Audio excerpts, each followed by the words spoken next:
زما د اسلام ګرانو قدرمنو سامعین او حضراتو دا مقتضى الحال موافق چونکه دا عرفه مبارک ورځ روانه ده او دا شان د لوی اختر ورځ نو د هغې متعلقه د قربانۍ بهترین کار او د هغې فضیلت قصدن عمدن مالدار انسان د هغې ترک کوي د هغې سزا او ورسره ضمن کې هغه خلک چې د قربانۍ باندې کومه خرچه کړې وي نو قربانۍ متعلقه بعضې اشیا خرڅوي د ځان په مفادو باندې راوړي د هغه انسانو ګناه د هغه انسانانو جرم د چند احادیثو ترجمې په ضمن کې به بیانېږي دا د تقریر او د ننني بیان خلاصه ده د محمد رسول الله صلی الله علیه وسلم د امت د پاره د محبوب علیه السلام په بارها بر شفاعتونو سپارښتنو باندې سړي آسانې لارې د مغفرت د ګناهونو جوړې شوي دي او تیارې کړې شوي د لیلة القدر دی امت ته ورکړې شوي دي دا هم د نبی اکرم سید عالم صلی الله علیه وسلم په سپارش روایاتو کې راځي چې د ما سبق امتونو عمرونه ډېر زیات 200-300 کاله عمر 400 کاله عمر ضرورتاً چې د چا عمر ډېر وي په دغه عمر کې به هغه عبادات هم زیات وي په دغه خبره نبی اکرم صلی الله علیه وسلم به په زړه کې د امت په حال باندې خفه و چې زما د امت عمرونه کم دي او عمر د دوی یا 80 کاله یا 80 کلونه اسنا چې زما د امت اعمال کم وي د نور امتونو نیک اعمال زیات وي دا نور امتونه زما په امت باندې د اجر د ثواب په نسبت کې مقدم رانشي په دې خبره به د مبارک ډېر خفګان ښکاره کوو ډېر زیاته غوښتنه به یې کوله چې زما امت د پاره د اسانۍ سلارې پیدا شي د هغې بارها بر سفارش او سوال د قبول په بدله کې نبی اکرم سید عالم صلی الله علیه وسلم امت ته د لیلة القدر شپه ورکړې شو داسې شپه وه چې هغې کې د یوې شپې عبادت د 3 کالو 4 میاشتو 100 ورځو قبول شوی عبادت مقابله کې برابر راځي چې امتیانو یو امتی یوم په ټول عمر کې دغه شپه راټینګه کړه یا 2 ځل راټینګه کړه یا 3 ځل راټینګه نو د نور امتونو چې د هغې عمرونه څومره زیات دي خو په عباداتو کې به دې امت ته ونه رسېدی شي نو په دغه سلسله باندې نبی اکرم صلی الله علیه وسلم د امت د اسانۍ لپاره څه نور هم ډېر سپارښونه کړي نو د هغې سپارش د قبول په بدله کې د نبی اکرم صلی الله علیه وسلم د امت دپاره څه خاصې شپې او خاصې ورځې ورکړې شوي من جمله د هغې نه 15 شپې په حدیث مبارک کې راځي مضمون یې دا دی چې کوم انسان د عرفې شپه په عبادت باندې تیره کړي په قیام باندې من قام لیلة عرفه چا شپه د عرفې په قیام تیره کړه د دې دا معنی به نه وي چې سړی پکې په مانځه ولاړو نه یعنی دا شپه یې ویښه تیره کړه په عبادت باندې که هغه په درود و که په سلام و که په ذکر و که په تسبیحات و که په تلاوت و خو دغه شپه د ویښه تیره کړه او دارنګې شپه د لوی اختر او شپه د وړه اختر او شپه د عاشورې د 10 او شپه د 15 د شعبان د برات د میاشتې 15 چې موږ ورته وایو دا حدیث مبارک مضمون دی چې دا 15 شپې چا تیرې کړې. بعض روایتو کې داسې راځي چې دغه انسان زړه به الٰه العالمین مړ کوي نه، په کم مرګ باندې؟ هغه مرګ باندې چې هغه مرګ کنایه د کفر نه ده، او زړه به ژوندی په هغه ژوند باندې چې کم ژوند کنایه د ایمان نه ده. مثال د مؤمن دا د ژوندي دی، مثال د کافر د مړي دی. او من کان میتا، هغه سړی چې مړ دی دا په شان د ژوندي کېدی شي، تمثیل کې نشي کېدی. نو مقصد به دا جوړیږي چې دا 15 شپې چا په عبادت باندې تیرې کړي، نو دغه انسان به د دنیا نه بې ایمانه نه ځي. چې کلم د دنیا نه ځي، الٰه العالمین به د دنیا نه د ایمان سره تیروي. لویه خبره ده. په دغه سلسله کې د محبوب علیه السلام د شفاعتونو او برها برغښتنو په بدل کې ورځ د عرفې هم ورکړې شوې ده،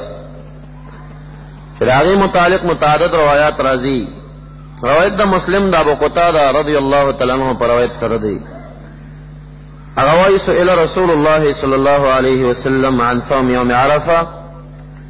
د عرفې د ورځې د روژې متعلق د محبوب علیه السلام نه استفتاء وکړې شوه، چا فتوا وغوښته. محمد رسول الله صلی الله علیه وسلم د فتوی په جواب کې وویل یکفر السنة الماضیه والباقیه. د عرفې د ورځې روژه دا یو کال مخکینی گناهونه رجعی او یو کال در روان کال گناهونه رجعی ختمی. نو حدیث د عمل لپاره دی، او د عرفې ورځ په غالب ګمان باندې در روان جمعې ورځ به جوړیږي. اوس دا بله خبره ده چې پاکستان کې د خالی په ورځ څوک اختر کوي که نه کوي، یا به زمونږ بیا اختر راځي که نه به راځي. خو غالبه ګمان دا دی چې عرب هغه د خالی په ورځ اخترو کې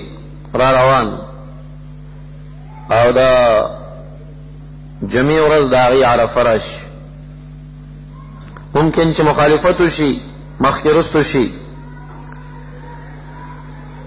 نو مقصد دا دی چې هغه کومه ورځ باندې چې عربانو هلته عرفات ته خروج کړی، یعنې حاجیانو، هغه ورځ به کوشش کوئ چې روژه ونیسئ. داسې به نه کوئ چې تاسو د خپل اختر موافق د اختر نه مخکې ورځ ته عرفه ووایئ. زمونږ او ستاسو په ویلو هغې نه عرفه نه جوړېږي. زمونږ په پاکستان کې خو داسې هم کېږي چې کله 3 ورځې وروستو اختر وي، نو بیا به د اختر 2مه ورځ زمونږ او ستاسو عرفه وي. نو دا زمونږ او ستاسو په تعیناتو باندې نه ده. بی عایشې صدیقې رضی الله عنها یو فتوا کې وایي چې عرفه هغه ده چې خرج الامام الى عرفات، چې کله امام عرفات ته ووته، بس دغه عرفه ده. په تمامه دنیا کې به هم دغه ورځ عرفه وي. نو کوم احادیثو کې چې د عرفې د ورځې فضیلت راغلی دی، نو دې کې به موږ او تاسې د عربو سره موافقت کوو چې ای چاته عرفه وویل هغه به عرفه وي.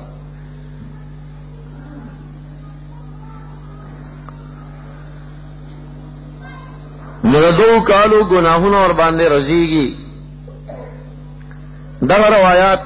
ابو داود شریف، نسائی، ابن ماجه، ترمذی، مسند احمد، طبرانی فی الاوسط، متعددو کتابونو په مختلفو مضامینو ذکر کړی دي. لکه روایت د ابي سعید الخدری رضی الله تعالی عنہ د محبوب نه مرفوع روایت دا پیش کوي من صام یوم عرفه غفر له سنه امامه وسنه خلفه. چا چې د عرفې د ورځې روژه ونیوه، یو کال مخکې ګناه ورژولی شي، وبخلی شي، یو کال وروسته وبخلی شي. ومن صام عاشورا غفر له سنه. بیا د محرم راځي، د محرم 10مه ورځ د عاشورې روژه چې چا ونیوه، نو د یو کال ګناه په هغې باندې هم رجیږي. او روایت د مسروق د طبرانی او د بیهقي د عائشې بیبي نه روایت کې نو دخل علی عائشة رضی الله تعالی عنها عرفه. مسروق وایي چې عائشې بیبي ته لاړم ورځ د عرفې وه. فقال اسقوني. مسروق وایي عائشې بیبي ته مې وویل چې ما ته لږ اوبه راوړئ. فقالت عائشة رضی الله تعالی عنها، عائشة بیبي ورته وایي یا غلام اسقه عسلنا، یو غلام ته امر وکړه چې د شات ورکم. ثم قالت وایي چې ما کله شاتو خوړل او مسکل، بیا عائشہ صدیقہ رضی اللہ تعالی عنہا ما تو ما انت بصائم یا مسروق مسروق تا روزه نه نیولې قال لا ما ورته چینا ان اخاف ان يكون يوم الاضحى ما سره دایر پیدا شو اسنه چې شکی خبره وي کزه چر روزهونی سمدا بدلو اختر روزراش زلن شکی شوما چا ویل چې عرفه دا او چا وی چې نن د اختر روز د عرفه پرون 13 را دي کې شکو نو ما ته دا سودا پیدا شو کزه روزهونی سمدا د اختر روز نه اختر روز روزه خو جایز نه وي پدی و جماونه نیوا فقالت عائشة بی رضی اللہ تعالی عنہا ورتویل سذالک تاسندا انما عرفت یوم یعرف الامام ویوم النحر یوم ینحر الامام عرفی خواغ ورزوی چه امام دا عرفات میدان توزی دا عرفات میدان توزی دقل عرفی ورزوی یعرف مانا یذهب الى العرفات اور از دا نحر چی کم داغر چی انحر الامام امام پا کی قربانیو کی ننن دا عرفی اور از دا چی امام وطل دی اور بے اور توائی و ما سمعت یا مسروقو اے مسروق آیتا دا حدیث دا محبوب علیہ السلام اورد لندین اگا دا حدیث دی چی ان رسول اللہ صلی اللہ علیہ وسلم کانا یادلہو بی الف یومنا محبوب مبارک بدا سے فرمائل چه دا عرفی دا ورز روجه چی کم دا دا دا زرو رجو دا روجو ثواب برابر دا زرو رجو فشوق سبحان اللہ کانا یعدلو بی الف یومن زر رزی دا حدیث 350 رزی او 350 900 رزو گناہونا پی بانی رجیگی او د دې حدیث نه پته ولګی دا چې دا د زرو روزو عمر اجر او ثواب انسان ته به باندې ملاويږي د تجار او د دیړیمار فرق پس شي کوي تجار او خيار وي دیړیمار کمقل وي کله کوشش باندې وي نو دیړیمار د سر نه مقام پورې خواته 10 غنټې ځان نډره خلو باسي پاکل وینو دیړیمار به مقام ډیر روپیا خسته او تجار چې کوټه کې ناس دی او موبایل غوږ ته نیولې هغه دی یو روپۍ نه ګټلې ځکه چې پکې ته ناس دی ایسی ته ناس دی خو نه هغه خيار دی د ګټې ځای پیژني او دیړیمار کمقل دی کدر دړې په ځای باندې چې ته یو شکور کې کیلې مخسته او سړک په غاړه ناس نه تجارت وي کې ډیر خیر او برکت وو نو مقام کې دي چې دې نه ډیر زیات شي ګټلې او بس فکر د انسان وي ته یو دیړیمار ته وایې چې راته کومه دیړي کې راشه په دې کیلې د تواخلم سړک په غاړه خرڅوا وی کداره تسخاشي ناغه دومره زړې د چنچنې عمره ابي دیړې نه خو تعالی کوم کار ته پیدا کړی نه بل کار کولی نشي بس ټول عمر خواري 40 کاله 50 کاله واسه چې طاقت یې ختم شي نبیا که بچی خو خبره ده کني بس نو تجارت نشي کولای هغه نو مقصد می دانه چې دیړی ناجایز ده غلطه مسله باندې نقلوي سو کی کوي خبره ده جایز ده خپل مت هغه حلال روزي ده عبادت ده چې د خپل لاس نه سړی خوراکو کی خبره ده خو تجارت ته خیر او برکت نه رسیږي دی وجنا دی دنیا کې چې هغه تجاران کم عزتمن دي او لک دیندار دي نو دا فکر ساتي چې دا په هغه دنیا میں عزتمن دي چې دلته عزتمن کالتم عزت ور کوي بیا خو چې دیندار او بی دین انسان نه وو د تجارانو متعلق یو روایتو کې دا راځي چې دا د شهیدانو سره په یو صف کې ولاړ وي دا سره روایت شاذوم راځي چې دا به د ډیرو نیکانو اولیاء په صف کې ولاړ وي او دا سره روایت هم راځي چې تجار الفجار یوم القیامه تجاران په ورځ د قیامت د فاجر او بدکارو په صف کې ولاړ وي سره وي تجار ته تجاره فرق دی نو زما تمثيل کې مقصد دا دی چې مواضع د غټي د ډيري غټي چې کوم نبی عليه السلام بیان کړی یا راټینګول پکار دی کېږي چې یو شیخ دی اړې ماروي ساده وي ناپوهوي کم فهموي هغه یو سل روزي ونیسي خو چې د عرفې ورځ راشي دا ته پاتې شي یو بل ځوان د روزه نه نیسي خو چې د عرفې ورځ رااله دا غلام حضرت مولا بیان اورید چیرې دا یو روزه او دا خبره د خپل نه ده، د محمد رسول الله صلی الله علیه وسلم د حدیثو ترجمه یې کړې ده چې نبی اکرم صلی الله علیه وسلم عائشہ بیبي وایي کان یعدل ب1000 یوم، د عرفې د ورځې روژه د 1000 ورځو سره برابره ګڼله او د هغې د اجر سره برابره ګڼله. بس یو خیر سړی دی هغه د عرفې ورځې روژه ونیو، نور یې نیولې نه ده. نو خلک خو هغې سړي ته ډېر تکړه سړی وایي کم سړی چې 100 روژې نیولې دي خو د عرفې تې پاتې ده، خو عند الله د 1000 روژې نیولې دي او هغه 100 نیولې، لس چنده د اجر ته زیات دی. ځان نوخیاران تجاران جوړ کړي، د ګټې ځای پیدا کړي. دا شان روایت د بهقي شریف کې راځي، عائشہ بیبي وایي كان رسول الله صلى الله عليه وسلم يقول صيام يوم عرفة كصيام 1000 يوم، د عرفې د ورځې روژه داسې ده لکه 1000 ورځې روژې چې نیولي. هلته لفظ د یعدله راځي، دلته تشبیه د هغې سره ورکوي په اجر ثواب کې.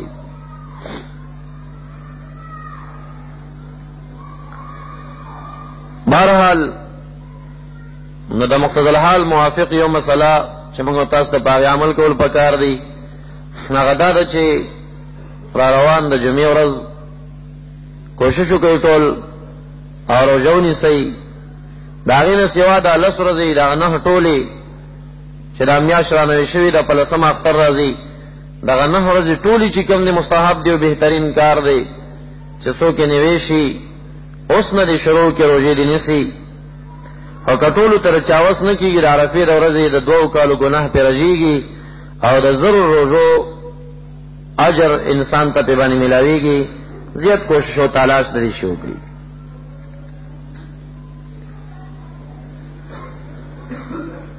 او بله مسله د وخت سره موافقه دا ده چې د عرفې شپه روانه ده او د لوی اختر. زموږ نوجوانان په دغه شپو کې د محمد رسول الله صلی الله علیه وسلم په زبان مبارک د شوو ارشاداتو سره بالکل مقابله کوي. امتی ځانګړي نوجوان خباتر ځانګړي خشیخ به ځانګړي،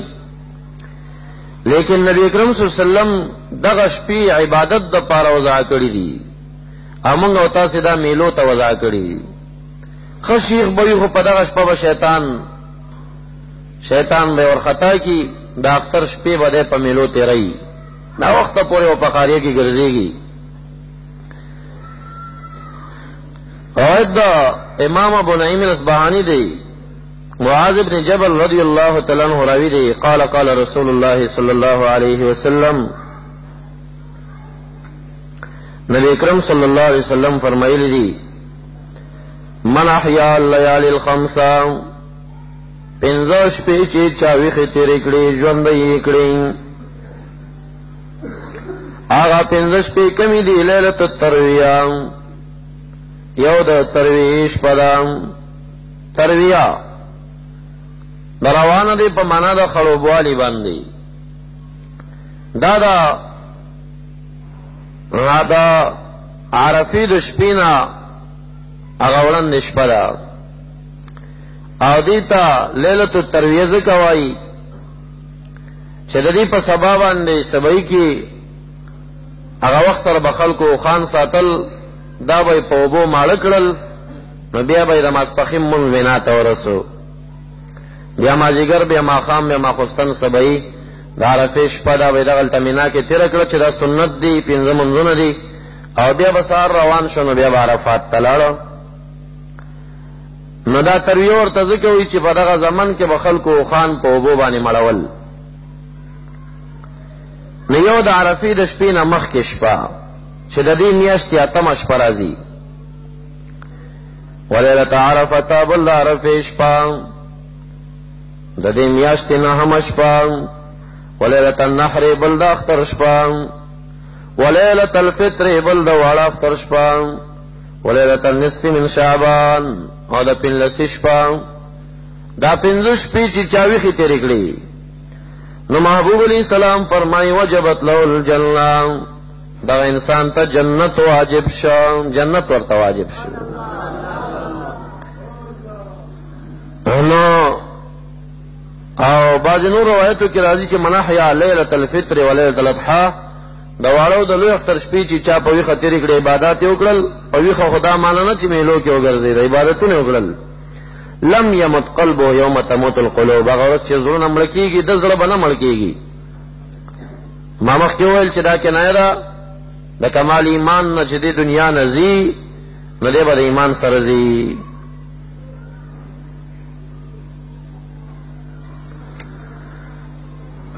نو بله مسله نو د وخت مناسبه دا ده چې د عرفې روژه به ونیسو. کم چې زنانه آواز اوري، کم تاسو یې کم آواز چاته نه رسېږي کورونو کې ووایئ. او بله دا چې دغه درې شپې اگر که د واړه اختر شپه او پنځلسۍ رانه څه کال تېر شوي دی بیا به راشي روانې، خو دا درې شپې لنډې را روانې دي چې د ترویې شپه ده او د یعنې دې میاشتې اتمه ده او د عرفې شپه ده او د اختر شپه ده چې دې کې کوشش د عبادت وشي. او که نور ډېر لټان یو او عبادت رانه نه کېږي نو چې دغه درې شپو کې خو د ماخوستن او د سهار جمع رانه قضا نه شي. جمع خو هېڅکله هم قضا کول نه دي پکار. لکه د دوه جمع متعلق حدیثو کې راځي چې دا دوه جمع په منافق ډېرې درنې وي. نورې جمع منافق هم کولی شي خو دا دوه پې ډېرې درنې وي. د ماخوستن او د سهار جمع نه شي کولی. نو خو حدیث مبارکو کې راځي چې سړی د ماخوستن منځ په جمع باندې وکړي او د سهار منځ یې په جمع نه وي کړی نو ده ته دومره اجر میلاویږي لکه نیمه شپه یې چې په عبادت تېر کړي. او چې د ماخوستن منځ یې په جمع وکړه او د سهار منځ یې په جمع باندې وکړه نو ده ته تمام شپې د قیام اجر میلاویږي. او یو سړی دی چې هغه ټوله شپه لګیا دی په تهجدو باندې خو ماخوستن او د سهار منځ یې بېجمع شه، او بل ځوان دی چې ښه خوبونه یې وکړل خو د ماخوستن او د سهار جمع یې کړې اجر د دې جمع والا پې زیات دی. لکه چې هغه عمر په مستحبو کې تیر که او د په سنتو کې تیر که. زر مستحبات چې راغونډ کړي دا د یو سنتو ځای نیسي.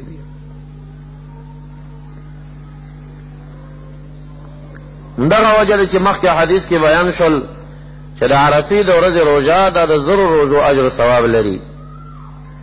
نه هغه روژې چې هغه سنت نه دي مستحبات دي هسې ته ځان نه شیخي کې. او دغه روژه سنت ده نبي اکرم صلی الله علیه وسلم نیولې ده، اوامر یې پېشته دي، تشدیدات یې پېشته. نو هغه زر مستحبات عمره اجر الہ العالمین تا ته په یو سنتو باندې درکوي. نو دغه شپو کې اول خو قیام پکار دی، که نور وس مو نه کېږي نو جمع د ماخوستن او سهار پکې مه قضا کوئ چې دا شپې عند الله د قیام په ځای باندې حساب کړی شي او د محبوب په زبان وجبت الجنه په دې بشارت کې زمونږ استاد الہ العالمین نصیبې پیدا کړي. بله مسله چې هغه روانه دی وخت سره مناسبه ده مسله د قربانۍ ده. قرباني اضحیه بهترین عمل دی. هغه چا باندې لازم دی چې هغه مالک د نصاب وي. نصاب 200 درهم دی. نو 200 درهم په 180 کې یا کم او زیات نن سبا درهم دی. څه د پاسه 1,000 روپۍ کلدار د خپل ضروري حاجاتو نه زاید د سره وي په دغه انسان باندې قرباني لازمیږي. خو بعضې فقهای کرام لکه صاحب د بحر هغه لږ دا مسله نور هم سخته کړې ده او وایي چې 200 درهم چې دي 2.5 تولې سپین زرو موافق جوړیږي. او توله د سپین زرو په 100 یا څه د پاسه کم او زیات لکه 2.5 تولې سپینو زرو ته مو واړوله نو کېدی شي چې 8,000 کلدار یا 9,000 کم انسان د خپل ضروري حاجاتو نه زیاتې ولري نو په هغه باندې هم قرباني لازمیږي. نو خلاصه دا چې هغه انسان چې په هغه باندې مالک د نصاب دی زکات لازم دی قرباني هم پې لازمه ده. هغه انسان چې د بل چا نه اخذ د زکات نشي کولی او روا ورته نه دی په هغه باندې هم قرباني لازمه ده کوي به دی. مسله د سرسایي چې کومه ده هغه د دې مسلې نه لږه سخته په دې باندې ده چې فقهای کرام وایي چې د سرسایي په نصاب کې به د کور زاید سامان هم حسابېږي. زاید سامان چې ستا د ضرورت نه زیات دی هغه به حساب کې که هغه عمره روپۍ جوړېدي نو بیا هم تا باندې سرسایي لازمیږي. او هر چې قرباني ده دا د زکات په شکل باندې دا ستا د حاجاتو او ضروریاتو نه زیاتې څه پیسې غواړي چې تا سره وي نو بیا در باندې لازمه. دائمو پدی کی اختلاف شته چې دا واجب ده که سنت ده. جمهور علما پدی باندې قائل دي چې دا سنت ده مؤکده، اور رائے د امامنا امام اعظم ابو حنیفه رحمه الله دا چې دا واجب ده او لازم ده. فصل لربک وانحر، منذ کرف پل وانحر او قربانیو کا دلته مامور به ګرځیدل ده او امر تقاضا د وجوب کوي نو قربانی واجب ده.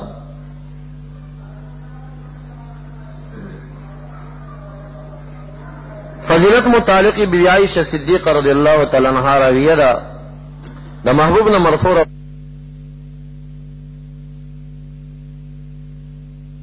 سلام فرمائل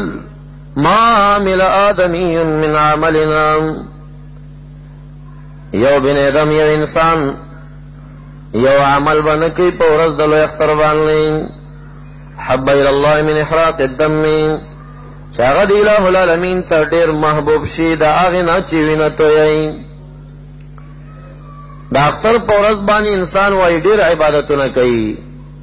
خدا عبادت چی داوینتو یئی دا دین محبوب عبادت الہ تا پا غورز بل نشتا دی. نو دا اختر دا منز نے محبوب کا، خدا غورز دا تکبیراتو نے محبوب کا، نور عباداتو نے محبوب کا. وَإِنَّهُ لَتَأْتِي يَوْمَ الْقِيَامَةِ فِي فَرْجِهِ بِقُرُونِهَا وَأَشْعَارِهَا وَأَزْلَافِهَا،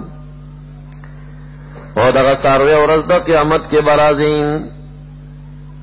سره د خکرو برازي سره د وړیو سره د سمانو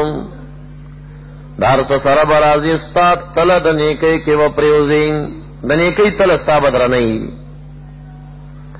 وَإِنَّ الدَّمَّ لَيَقَعُ مِنَ اللَّهِ بِمَكَانِنَا، نور خو پریک دی چې دا کم ویني ساس کې تلیږي دغه وینه هم الہ العالمین په نسبان دی په یو شرف او مکان کې پریوزي دا عمر ته د اجر په زیبان نیکی په عمل نامو کې اچي. نو فتیبو بها نفسا محبوب وائی پس پخوخی دا نفس باندے تاسو قربانی نی کوئی اسی ځان ته مخلاص وای، اسی ځان مخلاص وای پخوخی دا نفس باندے کوئی. دی مسئلہ کی دا پاکستان خلقو دا افغانان نا گٹلی دا افغانان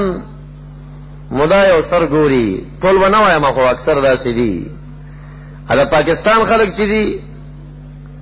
دا پاکستان خلق یرا نور بهیت سخانه کې خودی ورځ ته ډیر باتور وی ډیر تکړوي او قربانی باندې خو پورا خرچه کوي. دو شینو کې د پاکستان خلکو افغانان نه خلک غټلې چې یو د مسجد صفایي او خدمت او یو قربانی او پاجونو کې عمران غټلې را اجونم ډیر زیات کوي. افغانانو خو د انقلاب نوړم دی ولایت په سطح یا ولسوالۍ کې به یو ډیر مشهور او بیاجی سر دی اجیان مړل کوم او شروع شوی دی لله الحمد. افغانانو کم پیدا شوی دی اجیان او کم خلق چې هغه د مقدس مقامات او تعظیم کوي قوم خدای تعالی نه خرابوي. که پنجاب ته تلاړي منځ باندې کوي خو جمعات بخسته جوړي دغه جمعات ادب کوي دغه وجه نه د مقدس مقامات او تعظیم زړه کې ساتي خرابوي نه خدای تعالی کار سړي ورته ساتي اخرت کې به وسګوري بیا چې تا مون نه کړي تاسو، لیکن دی دنیا کې بی عزتۍ تنور کوي. بارانم زمونږ نه پیډیر کوي، فراخي د روزیانم زمونږ نه پیډیر راولي ځکه د پاکو زینو تعظیم کوي. اده نیکانو خلکو قدرم ورکه زیات دی.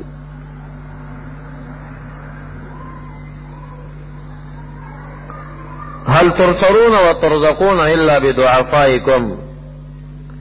یا روایتو کې راځي چې سلوی ابدالیین د نیکان دي بهم ترزقون وبهم تنصرون وبهم تمطرون وبهم تحيون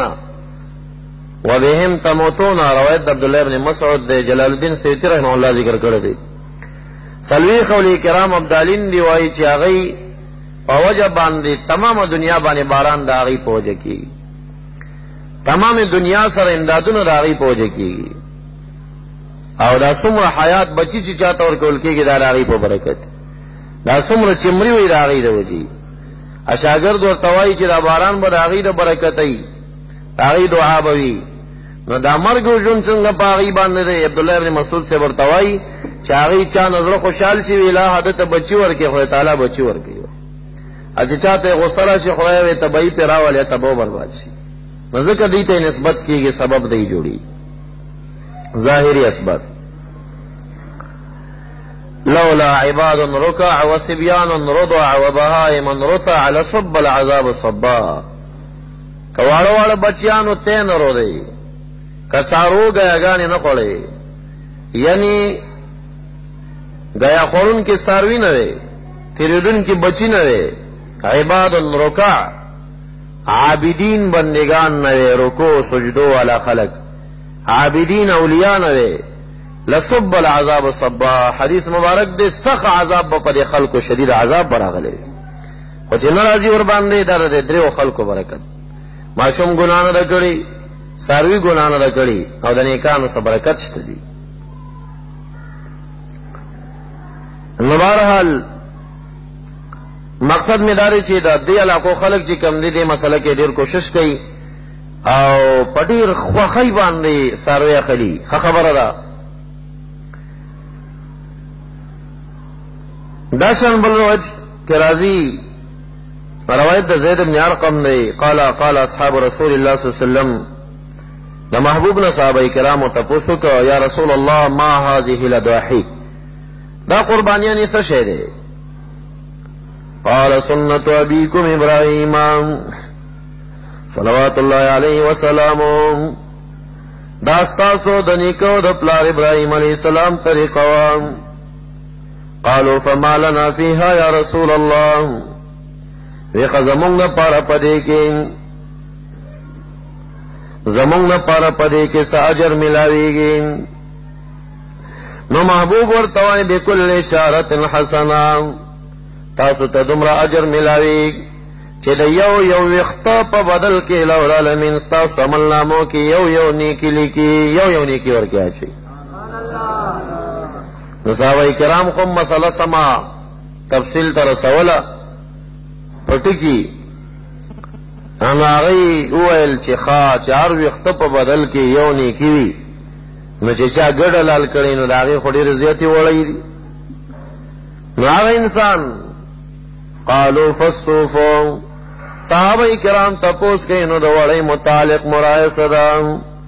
محبوب علیہ السلام پتور کے بکل شارت من الصوف حسنا دا یو ویختا دا وڑی پا بدل کے انسان تا یو نیکی لکل شین یو نیکی کم شتا ورطا زکا دا گڑ دا قربانی فضائل چی کم دی پنور قربانی زیاد دی فضیلت دا گڑ پنور بانی زیاد راغلی دی نور علتونه هم کېدی شي لوی دا علتونه دا هم دی چې نبی اکرم صلی الله علیه وسلم بخپله دوه ګډانه للول دا شان ابی سعید خدری رضی اللہ تعالی عنہ راوی دی وای محبوب فرمایل یا فاطمه قومی الی اضحیتک فاشهدیها محبوب فاطمی رضی اللہ عنہ ته پاسے گا کله چې ستا حلاله کېږي نو هلته ودرېږه او حاضره شه فاشهدیها حاضره شه هلته فإن لك بأول قطرة تقطر من دمها أن يغفر لك ما سلف من ذنوبك اے فاطمی بی بی لارش آغازے کے ودرېږه کله چې ستا د قربانۍ څاروي نه وینه تلیږي او اول ساس کې ته پرېوځې نو چې هغه اول ساسې څنګه پریوزي په دغه ټکي باندې دغه دم باندې تا چې مخکې څومره ګناهونه دنیا کې کړي ټول درته معاف شي ټول درته ختم شي فاطمه بی بی ډېره خوشحاله شوه هره محبوب هم په امت باندې ډېر مهربان دی خو خاندان هم ډېر مهربان قالت یا رسول الله لنا خاصة اهل البيت ولنا وللمسلمين اے محبوب علیہ السلام دا تاسو چې کوم اجر بیان کا چې یو ساس کې وینه تلیږي نو د هغې سره متصله د انسان تمام ګناه معاف کیږي النا خاصتا اهل البیت دا موږ ستا خاندان یو نو د رسول الله خاندان دپاره دا اجر خاص دی که نه لنا وللمسلمین مونږ تمشتا و عام و مسلمانانو تمشتا. قال نو محبوب علیہ السلام فرمائل بل لنا وللمسلمین مونږ تمشتا او ټولو مسلمانانو ته هم دغه اجر ملاویږي، ټولو ته دا اجر ملاویږي. په دې اجر کې مونږ هم ځان سره خاص. دا شان روایت بلکې راځي فاطمی بیبي ته محبوب وایي پاسېږه سروې د لالې ګل ته ودرېږه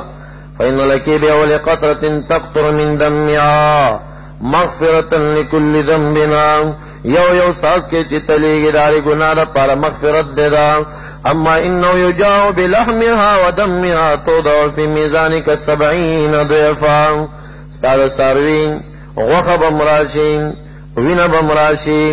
ورځ د قیامت باندې به و چندې باندې درنه وتللی شي او د نیکۍ په اعمالو کې به واچولی شي. و نه بلکې 80 چنده 70 ضعفا 80 چنده درنه به د نیکۍ په تله کې واچولی شي. نو دا په خوښۍ د نفس باندې ممکن چې د اختره پورې بل بیان راشي، شاید په هغې کې د قربانۍ متعلقه احکاماتو بیان وشي، خو د فضیلت متعلق مې دا څو خبرې وکړي. نو یو مسله د عرفې د ورځې د روژې چې ضرور دا ونیسئ، بل دغه شپې په عبادت باندې تېرې کوئ، لا اقل جمع پکې مه قضا کوئ د ماخوستن ورسار. او دریم قرباني د زړه په خوښۍ په شوق باندې په دغه سخا باندې مه هېرېږه، که لږ زیاتې پې باندې ولګېدې اله العالمین به خیر و برکت ستا په نور مال کې واچوي، کمزورې مال مه راوړه. او بله مسله دا چې د مردګانو نه قرباني کېږي که نه، نو د هغې متعلق امام ابو داود دویم جلد د ابو داود شریف په کتاب الاضحیه کې باب لګی باب الاضحیه عن المیت، د مړي نه قربانی. نو دا باب دې دپاره لګی چې د مړي نه قربانی جایز ده. دلیل په دې خبره باندې عمل د حضرت علی کرم الله وجهه پیش کړي چې حضرت علی سے بدوه قربانی کولې نو یو ورځ ترنه چا تپوس وکړ، چا ترنه تپوس وکړ چې تاسو دوه قربانی ولې کوئ؟ نو حضرت علی سے مبارک ورته وویل چې بذلک اوصانی رسول الله صلی الله علیه وسلم. په دې دوه قربانیو باندې یعنی په دې دویمه ماته نبی اکرم صلی الله علیه وسلم وصیت کړی یعنی امر یې کړی یوصیکم الله فی اولادکم. دا وصیت د شریعت په زبان باندې دا په معنا د امر باندې وي. یوصیکم دا داسې وصیت نه وي چې سړی مړ کېږي هلکه تا ته مې داسې وي نو داسې به کوې راپس، دا په معنا د امر باندې وي. بذلک اوصانی رسول الله، ای بذلک امرنی رسول الله،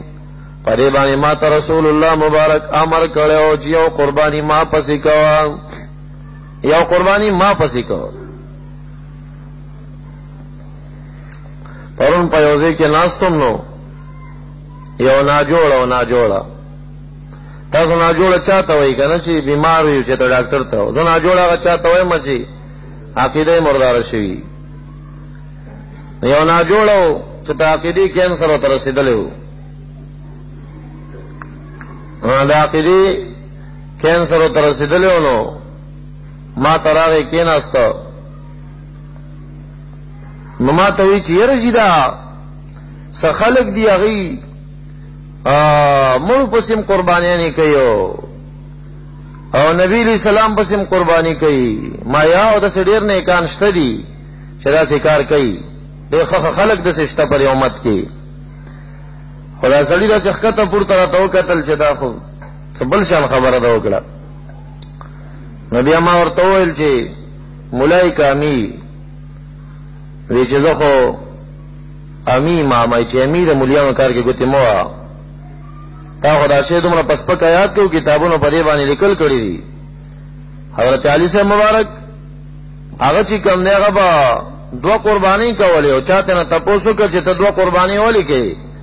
نو هغه ورته وویل چې بذلک اوصانی رسول الله صلی الله علیه وسلم، ما ته په دې رسول الله مبارک امر کړی. اکبرپور کې یو بیان ما داسې وکړ چې چا چیټ راوړه نو ما دا حدیث پیش کړ. بیا دلته راپسې مجلس کې به کوم مولا ناست هو، د مولیانو توره بیا دایي چې مخامخ څه نه وایي، خو چې کله تېنه لاړ شي نو بیا دنه پړانګ جوړ شي، بیا ډېر غورېږي. نو هغه کس ته ویلي چې یاره بد دا مېلمه و ما څه نه وې، ما چې بې عزتي ونه شي، او دا چیټ واخله او دته لاړ شه. چیټ راغی نو په چیټ کې لیکلي و چې حضرت علي صاحب قرباني کړې وه، نبي علیه السلام پسې هغه ته روا وه، ځکه هغه ته نبي علیه السلام وصیت کړی و، امر یې کړی و. مونږ ته ناروا ده، مونږ یې نه شو کولی. نو ما همغه چیټ په شا باندې واپس جواب ورکړ، ما ویزه هغه ته داسې ووایه او چیټ کې مې ولیکل چې یو شی ناروا او بدعت شوي نو رسول الله مبارک په بدعت باندې امر کوي، جواب را کوي، امر کوي ور باندې. یو شی چې ناروا شو نو بیا حضرت علي صاحب ته دې ناروا امر ولې وکړو، خو دا دلیل د جواز دی چې دا روا دی کنه. البته امر تقاضا د وجوب کوي نو هغه ته خصوصا امر کړی او په هغه ضروري وکولې، په ما ته ضروري نه ده. که څوک یې کوي ودې کېږي نه دي کوي، لازمه نه ده. او که داسې خبره پکې نه وه موجوده چې هغه داسې نه وی ویلې چې ما ته خاص امر کړی، نو بیا خو په دې ټول امت لازمه وه چې ټول امت ته امر کړی، ټولو به دا کولې. بیا اوس هغه باندې لازمه وه، په موږ لازمه نه ده. څوک یې کوي ودې کېږي نه دي کوي، خو دلیل د جواز خو جوړ شه کنه چې دا کار روا دی. او دویم روایت مې ورته دا ولیکه د ابو داود شریف چې نبی اکرم صلی الله علیه وسلم به 2 قربانۍ کولې. دا ټول کتاب الاضحیه باب راخسته ده، هر کتاب، او دا روایت صحیح دی. هغه دواړو قربانیو کې به نبی علیہ السلام داسې ویل: اللهم تقبل من محمد صلی الله علیه وسلم ومن امت محمد صلی الله علیه وسلم. الہ دا قربانی مانم قبولی کی او زمان تمام امت نیم قبولی کی. نو مې مړ خو بهم لا یو الته خو نمونه لري، قبر لري، ته ویم نه سره چلاره چا زوی او پیرا کېږي کنه پیرا کېږي،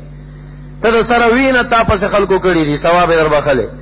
او مړ خو لا بیا هم چې کم دی هغه قبر شته، پس خلک دعاګانې کوي، هغه دعا ور رسیږي، نفلی حجونو ثواب ور رسیږي. څومره عبادت وګورئ، د کوم عبادت ثواب مړي ته نه رسیږي چې د قربانۍ به ونه رسیږي.